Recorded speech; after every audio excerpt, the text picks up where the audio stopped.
तो जैसा कि लास्ट एपिसोड में आपने देखा, फैंग इनुज से कहते हैं कि हेई बिना बैकअप प्लान के योजो नहीं गया है। अब हमें बस इंतजार करना है कि वो किसे चूज करता है, फाउंटेन अबोर्ड में चुनरान को या फिर मुझे। इधर हुआंगशाओ वुयान से कहता है कि चुनरान के भाई को किसी ने फंसाने की कोशिश की है, वो भी चुनरान पर जानलेवा अटैक करने के जुर्म में। तुम्हारे हिसाब से कौन ऐसा कर सकता है? वुयान कहता है कि सिर्फ एक ही पर्सन है जो ये काम कर सकता है और वो है चुनरान खुद।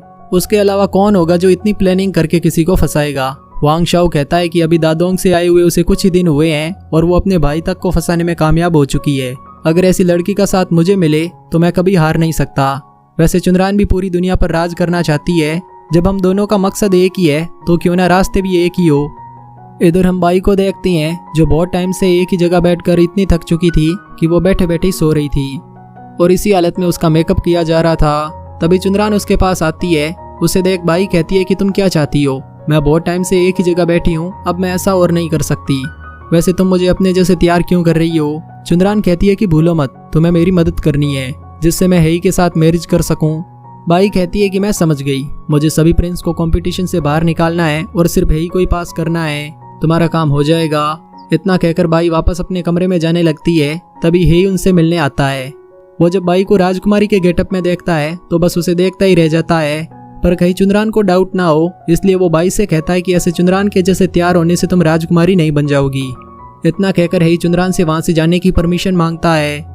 चुनरान कहती है कि तुम जा सकते हो पर बाई यहीं रहेगी, इसे यहाँ रहकर कुछ काम करना है। आगे फेक लीडर वुयान से कहता है कि हेई पहले से बाहर आ चुका है। वुयान कहता है कि जैसा हमने प्लान बनाया है वैसा ही करो। इधर हेई जब पहले से बाहर आता है ठीक उसी वक्त उस पर सोल टेकर क्लैन के लोग हमला कर देते हैं। हालांकि हेई अपनी मार्शल आर्ट यूज नहीं कर पा रहा था पर वो फाइट करना अभी तक भूला नहीं था। अपने लोगों को हारता देख वुयान खुद हेई पर हमला करने आता है। तभी बाई भी वहां आ जाती है और वुयान से फाइट करने लगती है।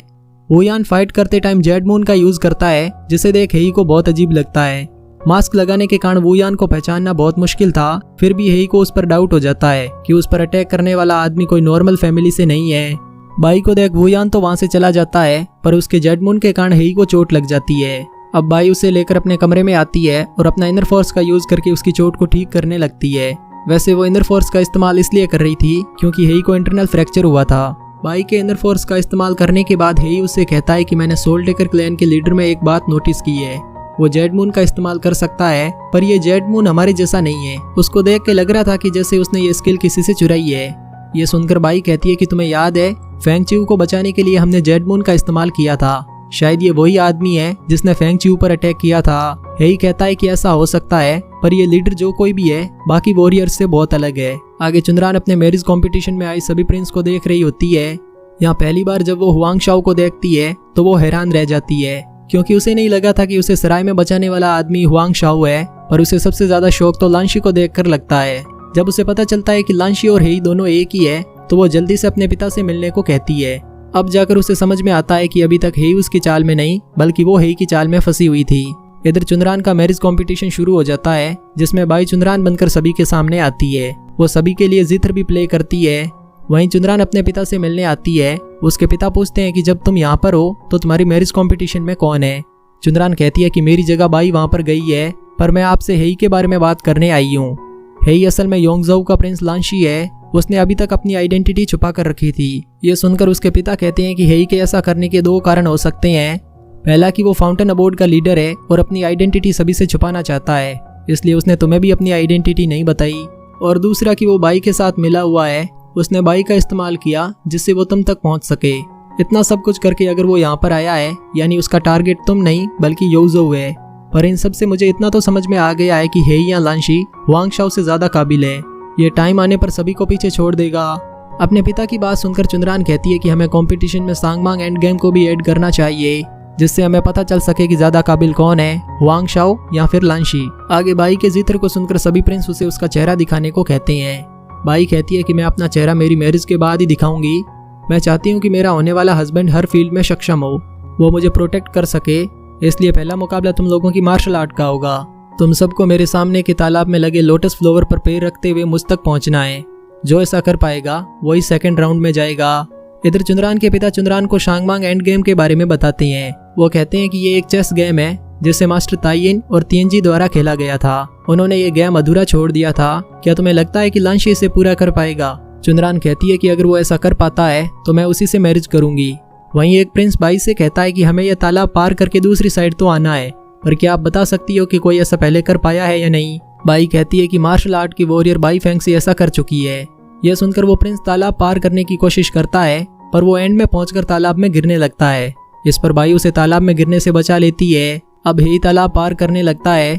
उसकी मार्शल आर्ट वो यूज नहीं कर सकता था, इसलिए बाई उसकी छुपकर हेल्प करती है। हालांकि बाकी किसी का ध्यान इस पर नहीं जाता, पर हुआंग शाओ और वू यान इस सीन को देख लेते हैं। अब उन्हें पूरा भरोसा हो जाता है कि उनके सामने चुनरान नहीं बल्कि बाई है, जो चुनरान के गेटअप में है। हेई के बाद हुआंग शाओ तालाब की दूसरी साइड आता है और बाई को उसका चेहरा दिखाने को कहता है। बाई कहती है कि तुम्हारी तरह बहुत से प्रिंस पहले राउंड में पास हुए हैं, इसका मतलब ये नहीं है कि मैं सभी को अपना चेहरा दिखाऊं। आगे चुनरान के पिता व चुनरान को उन लोगों की लिस्ट मिल जाती है जो पहले राउंड में पास हुए थे।